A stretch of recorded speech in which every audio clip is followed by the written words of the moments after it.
Ada satu surat dalam Al-Quran yang begitu singkat, bisa dibaca kurang dari 1 menit. Hanya 3 ayat, sangat sedikit kata. Tapi Imam Asy-Syafi'i pernah berkata, kalau manusia benar-benar merenungkan surat ini saja, itu sudah cukup untuk menjadi pedoman hidup mereka. Inilah surah Al-Asr, surat ke-103 dalam Al-Quran, diturunkan di Mekah pada masa ketika kaum muslimin masih kecil jumlahnya, penuh tekanan, dan sedang belajar apa arti hidup dengan tujuan yang sebenarnya. Mari kita duduk sejenak dan merenungkannya bersama. Allah memulai dengan sebuah sumpah. Wal asr, demi waktu. Kata asr membawa makna yang sangat dalam.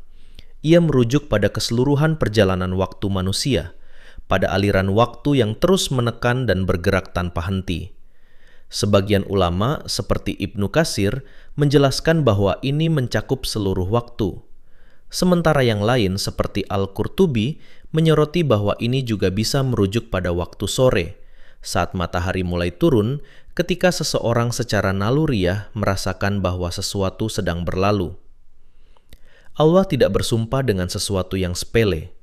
Dalam tradisi bahasa Arab, sumpah hanya diambil atas sesuatu yang sangat penting. Maka ketika Allah bersumpah demi waktu, itu seperti sebuah panggilan, seolah-olah kita sedang ditepuk pelan untuk sadar. Lihat ini, pahami ini. Lalu datanglah jawaban dari sumpah itu, seperti sebuah keputusan yang tegas. Innal insana lafi khusr. Sesungguhnya manusia benar-benar dalam kerugian. Kata khusr berasal dari istilah perdagangan, bahasa seorang pedagang yang melakukan transaksi buruk, yang sudah menghabiskan sesuatu yang berharga, tapi tidak mendapatkan apa-apa sebagai gantinya.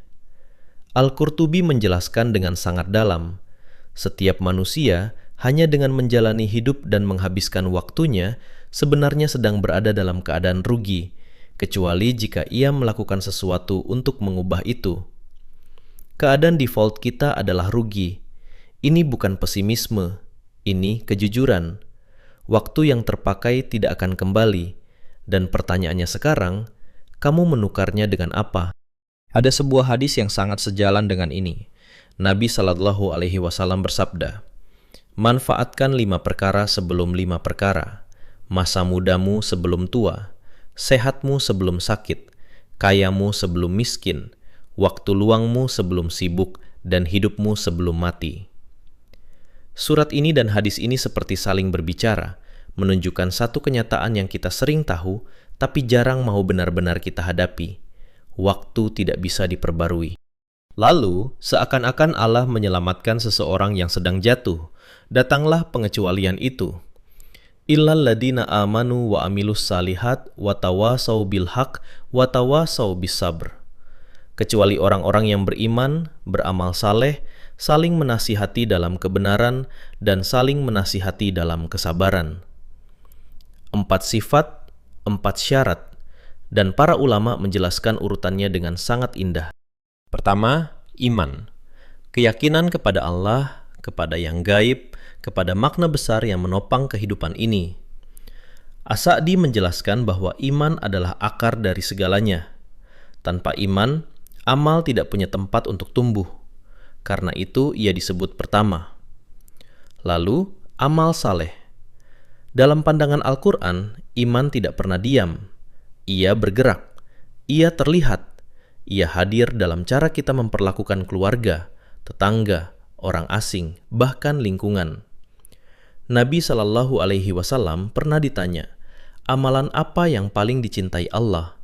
Dan beliau menjawab, yang paling konsisten meskipun kecil. Disinilah letak rahmatnya. Kita tidak dituntut luar biasa. Kita diminta tulus dan konsisten. Kemudian, sesuatu yang sering terlewat, saling menasihati dalam kebenaran. Di sini, fokusnya bergeser dari individu ke komunitas. Tidak cukup hanya menyelamatkan diri sendiri. Orang yang sudah selamat dari banjir tidak berdiri diam melihat orang lain tenggelam.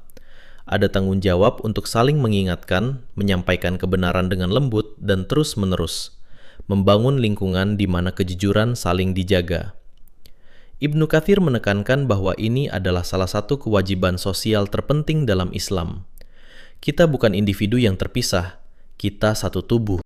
Dan terakhir, saling menasihati dalam kesabaran, karena kebenaran tidak selalu diterima dengan mudah, karena berbuat baik itu melelahkan, karena dunia sering menolak kebaikan, baik secara terang-terangan maupun diam-diam. Kesabaran di sini bukan pasrah tanpa arah. Ia adalah keteguhan yang sadar, pilihan untuk tetap bertahan karena tahu apa yang sedang dipegang. As-Sa'di menjelaskan bahwa sabar mencakup sabar dalam ketaatan, sabar dalam menjauhi maksiat, dan sabar dalam menghadapi takdir. Ini adalah latihan yang menyeluruh. Yang paling menyentuh dari surat ini adalah susunannya. Ibnu Katsir meriwayatkan bahwa Imam Asy-Syafi'i mengatakan, para sahabat Nabi Shallallahu Alaihi Wasallam ketika mereka berpisah, tidak akan berpisah sampai salah satu dari mereka membacakan surah Al-Asr kepada yang lain, sebagai pengingat, sebagai penutup, sebagai janji bersama bahwa mereka tidak akan menyia-nyiakan apa yang telah diberikan kepada mereka. Bayangkan itu, sebuah surat pendek tapi seperti jabat tangan antar orang beriman, janji diam untuk hidup dengan penuh kesadaran. Surat ini tidak meminta sesuatu yang di luar kemampuan kita. Ia tidak menuntut kesempurnaan. Ia meminta iman, amal, kejujuran antar sesama, dan kesediaan untuk terus bertahan ketika terasa berat. Semua itu ada dalam jangkauan setiap orang yang masih bernapas. Dan sekarang, sebelum kita menutup, bayangkan sejenak cahaya sore itu. Asr. Hari belum benar-benar berakhir. Masih ada waktu. Tapi matahari terus bergerak, seperti biasa. Tidak peduli apakah kita menggunakan waktu itu dengan baik atau tidak. Surat ini tidak ditutup dengan ancaman panjang atau janji yang detail. Ia hanya menyebut siapa yang tidak rugi, lalu membiarkan kita memilih. Dengan tenang dan jujur, kita ingin berada di sisi yang mana.